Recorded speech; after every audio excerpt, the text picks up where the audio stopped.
Hello guys, इस chapter का part 1, part 2, part 3, part 4 already available है। अब हम कोशिश करेंगे कि बाकी के बचे हुए सारे के सारे टर्म्स हम इसी वीडियो में कवर कर पाएँ।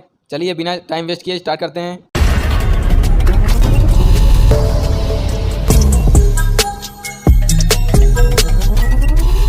Trade receivable, it refers to the amount receivable on account of sale of goods or services rendered by the company in the normal course of business।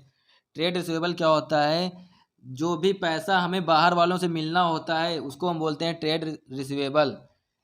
जो भी अमाउंट हमें मिलने वाला है, जो हमने गुड्स को सेल किए थे या फिर सर्विसेज प्रोवाइड की थी, उसके बदले में जो भी पैसा मिलने वाला है बिजनेस में, उसको हम बोलते हैं trade receivable. Trade receivable includes are both debtors and bills receivable. Trade receivables में डेटर्स और बिल्स रिसीवेबल दोनों इंक्लूड होते हैं। Debtors, the term debtors represent those persons to whom goods have been sold or services rendered on credit and payment has not been received from them। Who is debtor? Easy language में कहें तो जिसके पास से हमें पैसे मिलने वाले हों वो हमारे डेटर्स हैं। फॉर एग्जांपल, मैंने मिस्टर एक्स को 20,000 का माल दिया उधार में, तो अब मिस्टर एक्स मेरे लिए मेरे डेटर हैं। जब कोई बिजनेस उधार पर माल बेचता है और उसके बदले में बिल्स को रिसीव करता है, बिल्स रिसीवेबल एक ऐसा डॉक्यूमेंट होता है जो कि खरीदने वाला देता है, साइन करता है उसमें और बोलता है कि 3 महीने के अंदर मैं सारा का सारा पैसा दे दूंगा। बिल्स रिसीवेबल का जो टाइम पीरियड है, मैच्योरिटी डेट है, वो 3 मंथ्स है। Trade payables, it is the amount payable on a account of goods purchased और services render taken in the normal course of business. Trade payable क्या होता है? जो भी पैसा हमें बाहर वालों को देना है उसको हम ट्रेड पेबल्स बोलते हैं। ऐसा अमाउंट जो हमें पे करना है गुड्स से रिलेटेड, जो कि हमने गुड्स परचेज किए या फिर सर्विस ली है, उसके बदले में जो पैसा हमें बाहर वालों को पे करना होता है उसको हम बोलते हैं trade payables. Trade payables includes both sundry creditors and bills payables. Trade payables में इंक्लूड होते हैं दोनों, सन्ड्री क्रेडिटर्स और bills pebbles.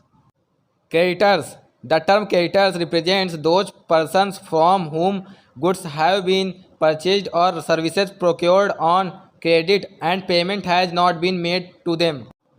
Who is creditor? Easy language में कहें तो क्रेडिटर्स मतलब जिसको हमें पैसे देने हैं वो हमारे क्रेडिटर्स होते हैं। एग्जाम्पल, मैंने मिस्टर एक्स के पास से 50,000 का माल उधार खरीदा, तो मिस्टर एक्स मेरे लिए क्रेडिटर हुए क्योंकि मुझे उनको पैसे देने हैं। Bills payable, a bill of exchange becomes bill payable for the person who accept it and return it to the drawer. Bills payable, जिससे हमने उधार में माल खरीदा था उसको हमें पे करना है, उसको बोलते हैं बिल्स पेबल। ये एक तरीके का प्रॉमिस है, वादा करना होता है, और एक्नॉलेजमेंट है जिससे मुझे एक्सेप्ट करना है होता है कि मुझे 3 महीने के अंदर अंदर आपको पैसा देना है, ये मैं प्रॉमिस कर रहा हूँ।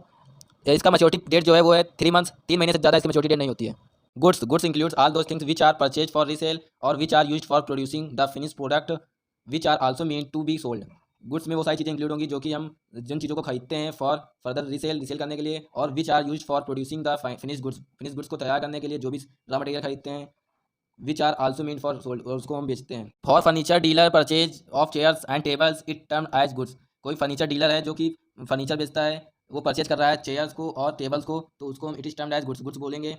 While for others it is furniture, अगर किसी और काम के लिए फर्नीचर खरीद रहा है तो उसको हम it is termed as asset, उसको हम असेट बोलेंगे। सिमिलरली फॉर स्टेशनरी डीलर, कोई स्टेशनरी डीलर है, स्टेशनरी को खरीद रहा है तो उसको हम गुड्स बोलेंगे। वेयर एज फॉर अदर्स, और कोई और काम के लिए खरीद रहा है तो इट इज एक्सपेंस, वो एक खर्चा माना जाएगा। Cost, cost is the amount expenditure incurred on product, services और एनी एक्टिविटीज़।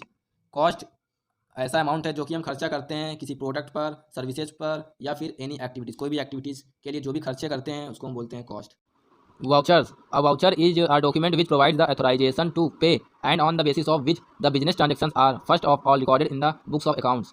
वाउचर एक प्रकार का डॉक्यूमेंट है जो कि जितने भी बिजनेस में ट्रांजेक्शन्स होती हैं उनको फर्स्ट ऑफ सभी के सभी ट्रांजेक्शन्स को रिकॉर्ड करने के लिए जो भी बिल होते हैं उनको तैयार किया जाता है। उस बिल की हेल्प से डॉक्यूमेंट्स बनाया जाता है, उस डॉक्यूमेंट को बोलते हैं वाउचर। वाउचर बहुत क्लियरली डिफाइन करता है कि what is being debited, what is being credited, क्या क्या चीज़ें डेबिट हुई हैं, क्या क्या चीज़ें क्रेडिट हुई हैं, ये वाउचर बहुत ही क्लियरली डिफाइन करता है। डिस्काउंट, डिस्काउंट मतलब होता है छूट देना। इट इज़ अ रिबेट और an allowance given by the seller to the buyer. यह एक प्रकार का रिबेट है जो कि सेलर के द्वारा दिया जाता है बायर को। जो भी छूट सेलर के द्वारा बायर्स को दी जाती है उसको बोलते हैं discount. Discounts are two types, first is trade discount, second is cash discount. Trade discount, when discount is allowed by a seller to its customers at a fixed percentage on the list और price of the goods, it is called trade discount.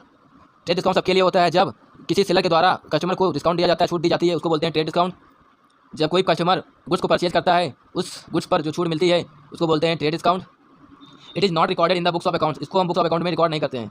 Cash discount, when discount is allowed to the customers for making prompt payment, it is called cash discount. Prompt payment मतलब जल्दी जो early payment होते हैं उसको बोलते हैं prompt payment. Trade discount देने के बाद कैश डिस्काउंट दिया जाता है। ये कैश डिस्काउंट सिर्फ उन पर्सन को मिलता है जो कि कैश में पेमेंट करते हैं। Thanks for watching. अगर आपको ये वीडियो अच्छा लगा तो हमें सपोर्ट करें, हमारे चैनल को सब्सक्राइब कर लें और अपने दोस्तों को शेयर करें।